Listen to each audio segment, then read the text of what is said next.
Hi guys, I'm back. Been a long time since I did a recording, and that was naughty of me. Sorry, I really should be staying more up to date with things because hey, it's been kind of interesting over the last many weeks. So once again, hello to all of you out there. Hello to Jason Isaacs. Hello to those of you who have a very keen interest in British politics. I've been sitting on this presentation for a while, actually, waiting to see what happened. But, as of today, which is the 20th of January, Boris is still Prime Minister. That might not be the case in a short amount of time. I mean, probably will be, but, it might not be. And so I thought I'd probably get this one out and maximize the clicks while I still had the chance. This really, as it says there, this is Boris Johnson while he's still in power. What I'm going to try to do is to explain to you, or to explain certainly my take on the Johnson administration so far. And when I do that, I'm going to be drawing quite heavily on a lot of stuff, to be honest. But on these two articles in particular. Now, I'll link off to them in the description. But if you haven't read them, I think they're very, very important. This one here is all about Boris, and this is great. But this one here, this one's particularly good. This one is good because it puts the constitutional reform over the last however many years into a very, very interesting context. And I think that's going to make essays on constitutional reform an awful lot more clear, precise and focused, as well as, I think, give you a very good handle on what Johnson is up to, or at least what he thinks he's up to. As always, with a big topic like this, I like to divide and rule, and so I've divided this into 3 stages. Always like 3, 2's not enough, 4's too many. But this one did really fall into 3 really nice, clear and distinct phases. Obviously, we've got the first phase, which ran from his taking over from Theresa May in July through to the election in December. The second phase, as you can see there, that was the halcyon days when Boris thought he was actually going to get some stuff done, December 2019 to March, and then basically the COVID years, which for good or ill will probably define his administration as much as anything to do with Brexit. So we're going to break the Johnson administration into these 3 separate blocks and go through them one at a time and find out what they can tell us about Johnson, what he wants to do, what he thinks he should be doing, and what sort of a Prime Minister in particular he is. Okay, good. Well, let's crack on then with phase 1.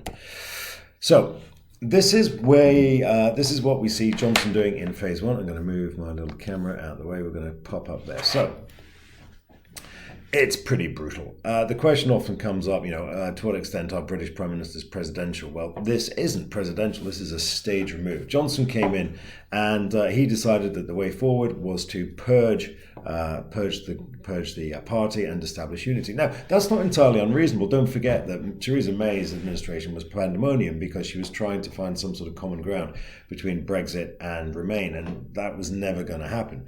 So Johnson took his victory in the electoral, in the leadership election as a clear sign that basically what they wanted was strong leadership and strong Brexit leadership. And so in he came, and basically he established that by purging both the cabinet and indeed the party, and you can see all of that there. It was brutal, and so what I say is that Johnson here is not being a president. What he's being here is basically an autocrat. All the way down to actually shutting down Parliament. Trump, for all of his many, many faults, never actually shut down Congress. This is extraordinary. And then we've got the early Parliamentary Election Act. I can't remember. I have no idea how that managed to pass me by when it happened. But think about this. How was it we were able to have an election in 2019? Well, they didn't vote to overrule the Fixed Term Parliament Act. Basically, they've introduced a law to suspend it on a temporary basis. If you don't believe me, look it up. It's extraordinary. Completely passed me by at the time. But the early Parliamentary Election Act is an extraordinary piece of work. And obviously not to diminish the significance of somebody shutting down Parliament so they can actually rule by decree for a number of months. So we can look at this, and what we see is Boris the autocrat. He's taking orders from nobody. He's answerable to nobody, or at least he thinks he's answerable to nobody, which, fair enough, is something of a theme that we've seen throughout both his life and indeed this administration. So phase 1, Boris the autocrat. We have the election. That comes in with the 80-seat majority, a huge majority, certainly in the context of the last however many years. We're going back certainly to Blair's third election, but bigger than Blair's third majority. But it's a fantastic fantastic majority, and more than that, it is slavishly loyal. And so what we move into is the next phase, and this is phase number 2, president with a majority. Now, we still got that autocratic tendency. We're not, no one's quite safe. We've got another cabinet reshuffle. We have the battle with Sajid Javid. You remember that? He was kicked out. And in comes Sunak as Chancellor. But the key thing here is that we have this 80-seat majority. Now, these are largely enthusiastic and they're largely loyal. Now, that enthusiasm and loyalty is born of one or two things. Either they're all very Brexity, and Johnson is the one who's going to take them to the sunny uplands of the land of the free, or they're the new MPs. These are the people who have been elected beyond the wall, and they know in absolutely shining clarity that the reason they are there is not because they're Conservatives, it's because of Johnson. Either because of his charisma and his disruptive reputation, or because of the Brexit thing. So this new majority is either rabidly Brexit or it's slavishly loyal to Johnson as a person. Critically, those northern seats, that's not a Conservative seat, that's a Johnson seat, or it's a Johnson-y Brexity seat. And that's critically important. And then when we think about what's happening now, it should be slightly more evident to see why he is in such enormous trouble. Because, well, we'll get to that, I think. We'll get to that. So, phase number 2, president with the majority. There was nothing he couldn't do. He was in an extraordinarily strong position. He'd taken a licking from the courts, but he'd bounced back from that. He'd won this huge majority. This majority was slavishly loyal to him personally, and by extension, very, very keen to stand behind the party, to present a united party so that they could get Brexit through. And so here he goes.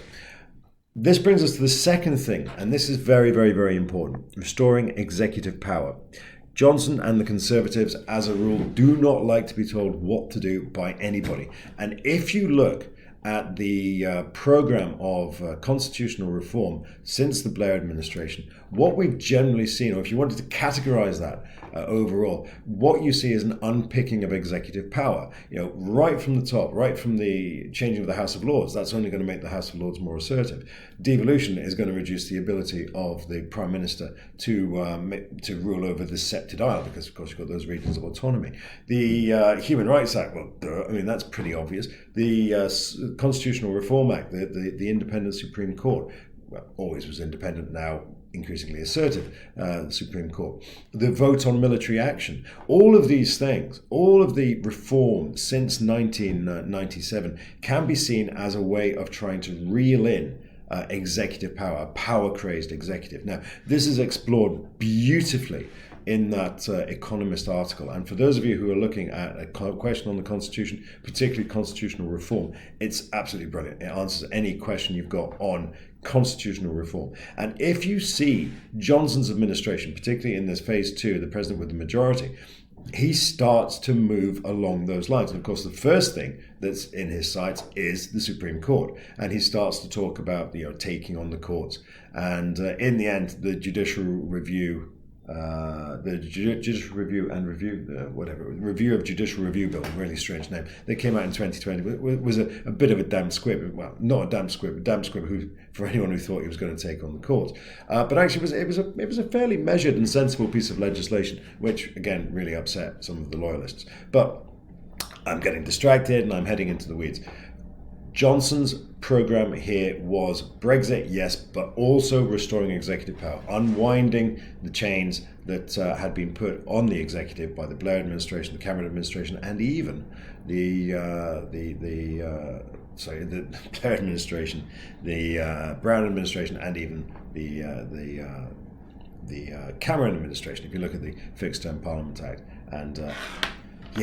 So that's that stage. So president with the majority, he was in a position to do anything he liked, but then, bang, we move into the third phase, and this is the court of King Boris. Now, in fairness, I suppose, to Boris, it's a combination of words you never really want to hear yourself saying.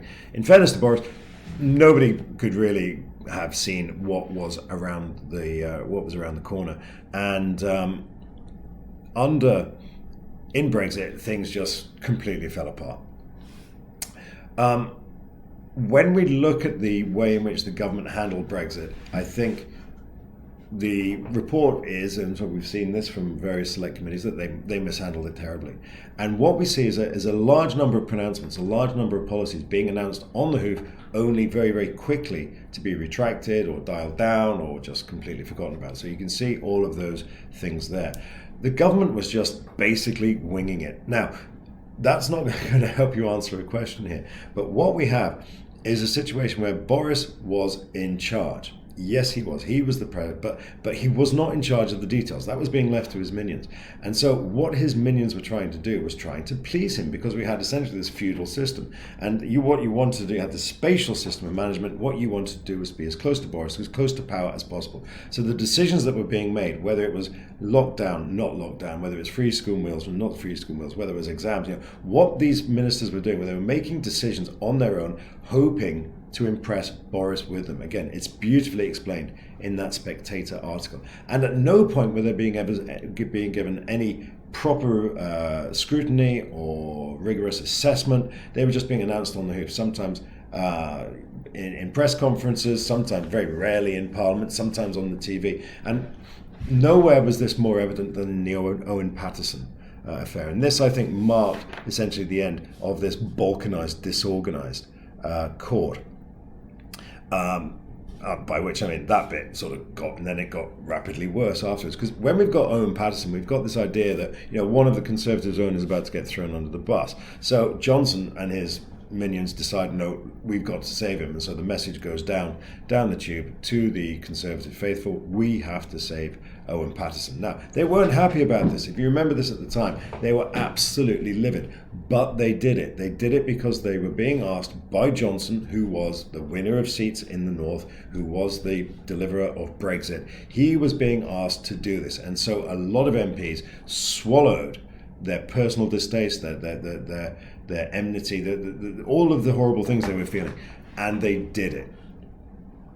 And then, of course, Johnson reversed his policy. And at that point, we see the first real breach in Conservative ranks since the election in 2019. All of this rubbish, they were able to stomach. But when we got to Owen Paterson, it was just so obviously egregious. It was so obviously wrong. And it was so appallingly badly handled that we see the Conservatives going, oh, hang on a second, this is going to cost us. And so these MPs in the North, in these basically red seats, are now going to have to go and account for this in their constituents. And that is what we've been seeing ever since. We've just seen a steady feed of mistakes, of misrepresentations, of cover-ups, of reverse ferrets, whatever you want to say.